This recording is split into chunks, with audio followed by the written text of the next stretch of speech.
Hello friends, welcome to more creative. दोस्तों, आज 24 सितंबर दिन बुधवार है। वह हिंदी महीना अश्विन और शुक्ल पक्ष की तृतीया है। तो चलिए शुरू करते हैं आज की बड़ी खबरें। यदि आपको वीडियो पसंद आए तो लाइक जरूर करिएगा और आप हमें प्रदेश के किस जिले से देख रहे हैं कमेंट बॉक्स में जरूर बताइएगा। दोस्तों, यदि आप चैनल पर नए हैं तो चैनल को सब्सक्राइब कर बेल आइकन पर क्लिक कर दें ताकि अगला वीडियो आपको शीघ्रता से मिले। दोस्तों, 22 सितंबर से जीएसटी की 2 स्लैब समाप्त होने के साथ ही मकान बनाना हुआ अब आसान। देश में जीएसटी कटौती के साथ ही आम लोगों को महंगाई से बड़ी राहत मिली है। मकान में लगने वाले सीमेंट, लोहा 28% स्लैब समाप्त होने के साथ ही 18% स्लैब के दायरे में आ गए हैं। इन पर सोमवार से ही नई जीएसटी दरें लागू हो गई है। इसके कारण पूरे देश में पहली बार सीमेंट के रेट में 30 से 40% की गिरावट आई है। यानी सीमेंट की एक बोरी पर 30 से 40 रुपए कम हो गए हैं, जिससे लोगों को मकान बनाने में काफ़ी खर्च कम आएगा।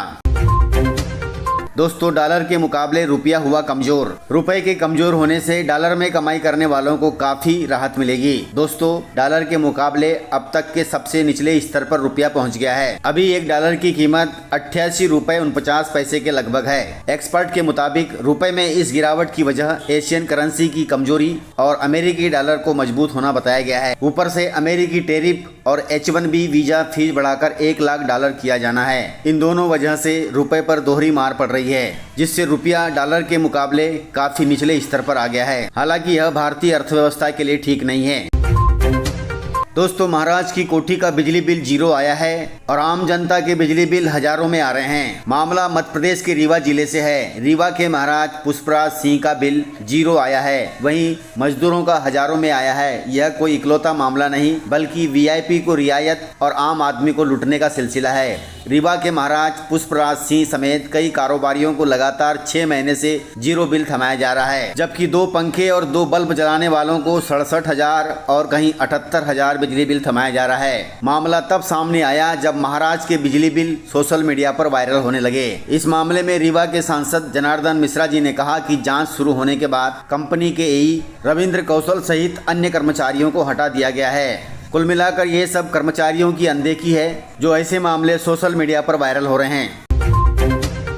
नवरात्रि पर मोदी सरकार ने लिया है बड़ा फैसला। फैसले के तहत प्रदेश सहित देश की 25 लाख महिलाओं को फ्री मिलेगा एलपीजी कनेक्शन। दोस्तों, केंद्र सरकार नवरात्रा के दौरान प्रधानमंत्री उज्ज्वला योजना के तहत 25 लाख बहनों को फ्री में कनेक्शन दे रही है। इसकी जानकारी केंद्रीय पेट्रोलियम मंत्री हरदीप सिंह पुरी ने दी है। उन्होंने बताया कि बहनों को मुफ्त एलपीजी सिलेंडर, गैस चूल्हा, रेगुलेटर और अन्य संबंधित उपकरण दिए जाएंगे। इसे महिलाओं के लिए नवरात्रि का उपहार बताते हुए केंद्रीय मंत्री ने कहा कि उज्ज्वला का विस्तार प्रधानमंत्री नरेंद्र मोदी की नारी शक्ति के सम्मान की प्रतिबद्धता को दर्शाता है। प्रधानमंत्री का यह फैसला माताओं तथा बहनों के सम्मान और सशक्तिकरण के लिए बहुत ही मजबूत होगा, जो कि बहुत अच्छी बात है।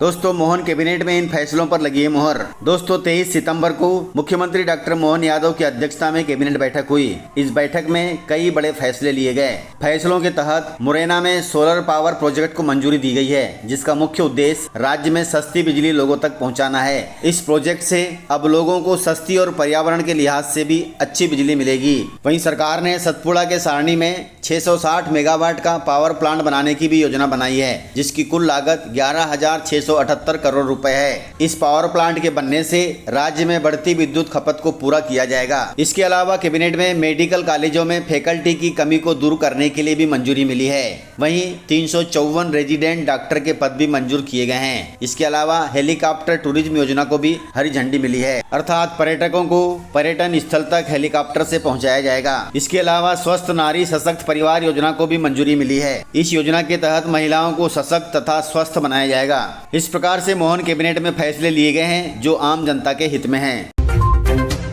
दोस्तों, मध्य प्रदेश में 1 अक्टूबर से इन बच्चों की पढ़ाई हो जाएगी बंद। मध्य प्रदेश के प्राइवेट स्कूलों में आरटीआई के तहत दर्ज बच्चों की पढ़ाई पर अब संकट गहरा गया है। प्राइवेट स्कूलों ने आरटीआई के तहत दर्ज बच्चों को न पढ़ाने के लिए राज्य शिक्षा केंद्र को अल्टीमेटम दे दिया है। अल्टीमेटम में कहा है कि जब तक राज्य शिक्षा केंद्र इन स्कूलों को फीस नहीं देगी तब तक वे इन बच्चों को नहीं पढ़ाएंगे। निजी स्कूल संचालकों ने 30 सितंबर तक विभाग को फीस चुकाने का अल्टीमेटम दिया है। निजी स्कूल संचालकों का कहना है कि पिछले 3 साल की फीस बकाया है जो इस बार 30 सितंबर तक पूरी होनी चाहिए, अन्यथा हम RTI के तहत दर्ज बच्चों को नहीं पढ़ाएंगे। दोस्तों, पूरे प्रदेश में लगभग 10,000 बच्चे हैं जो RTI के तहत निजी स्कूलों में पढ़ रहे हैं। जब तक सरकार इन बच्चों की फीस नहीं चुकाती तब तक इन बच्चों की पढ़ाई पर खतरा बना हुआ है। सरकार को राज्य शिक्षा केंद्र को संज्ञान लेना चाहिए और इन बच्चों की फीस चुकाना चाहिए ताकि वे बच्चे पढ़ सकें। दोस्तों, PM आवास योजना के हितग्राही हो रहे हैं कर्जदार। ग्रामीण क्षेत्रों में PM आवास योजना के हितग्राहियों को 1,35,000 रुपए में आशियाना बनाना मुश्किल हो रहा है। 3 किस्तों में आवास बनाने के लिए मिलने वाला बजट कम होने से कई हितग्राहियों के आवास की छत तो कई जगह दीवारों पर प्लास्टर नहीं हो पाया है। वहीं शहरी क्षेत्र में इसी योजना के तहत 2.5 लाख रुपए की राशि हितग्राही को मिलती है। ग्रामीण हितग्राहियों का कहना है कि ईंट से लेकर सरिया, सीमेंट आदि सामग्री शहर से लाना पड़ता है। शहरी क्षेत्र में वही सामग्री उपलब्ध होने से उन्हें ज्यादा लागत नहीं लगती, उसके बावजूद भी उन्हें ज्यादा मिलता है और ग्रामीण क्षेत्र में यह राशि कम मिलती है। ग्रामीणों का कहना है कि बजट बिगड़ने से रिश्तेदारों से रुपए उधार लेकर मकान की सिर्फ दीवारें खड़ी की गई है। तीसरी किस्त आने का इंतजार कर रहे हैं। यही हाल लगभग सभी हितग्राहियों का है। पक्का मकान बनाने में लोग कर्जदार हो रहे हैं। जो स्वयं राशि नहीं लगा पाते उनका मकान अधूरा रह जाता है। ग्रामीण हितग्राहियों का कहना है सभी को एक जैसी राशि मिलनी चाहिए ताकि मकान सही सलामत बन सके। हालांकि इस पर केंद्र सरकार को संज्ञान लेना चाहिए और हितग्राहियों की बातों पर विचार करना चाहिए, मंथन करना चाहिए, उसके बाद राशि में इजाफा करना चाहिए। दोस्तों, मध्य प्रदेश के इस जिले में 1 रुपए और 2 रुपए के सिक्कों का चलन हुआ बंद। मध्य प्रदेश का श्योपुर शहर एक ऐसा शहर बन गया है जहां भारतीय मुद्रा का चलन पूरी तरह से बंद हो गया है। आमजन तो भारतीय मुद्रा के चलन को राजी हैं, लेकिन दुकानदार और व्यापारियों ने ऐसी व्यवस्था बनाई है कि अब श्योपुर जिले में 1 या 2 रुपए के सिक्के चलना तो दूर, दिखना भी बंद हो गए हैं। यही वजह है कि अब 1 रुपए और 2 रुपए की वस्तुओं के लिए आमजन को अब सीधे 5 रुपए खर्च करने पड़ रहे हैं। हालांकि प्रदेश के अन्य जिलों के साथ राजस्थान, यूपी, महाराष्ट्र, छत्तीसगढ़ सहित अन्य सभी प्रदेशों में 1 रुपए और 2 रुपए के सिक्के प्रचलन में है, लेकिन जिम्मेदारों की अनदेखी के कारण श्योपुर जिले में 1 रुपए और 2 रुपए के सिक्के पूरी तरह से बंद हो गए हैं। कुल मिलाकर श्योपुर जिला एकमात्र ऐसा जिला है जहां भारतीय मुद्रा का बहिष्कार किया जा रहा है, जो कि बहुत गलत बात है।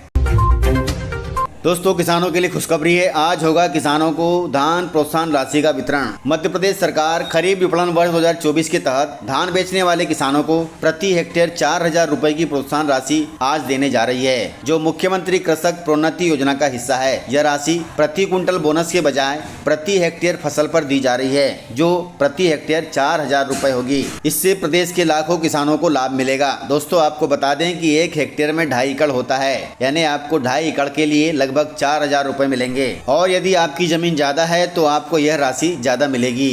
दोस्तों, यह कार्यक्रम 24 सितंबर 2025 बुधवार को 12 बजे बालाघाट जिले के कटंगी ब्लॉक के कृषि उपज मंडी परिसर में होगा। यानी 24 सितंबर दोपहर 12 बजे मुख्यमंत्री डॉक्टर मोहन यादव बालाघाट जिले के कटंगी से धान उत्पादक किसानों को प्रोत्साहन राशि ट्रांसफर करेंगे। इस प्रकार से खबरें थी।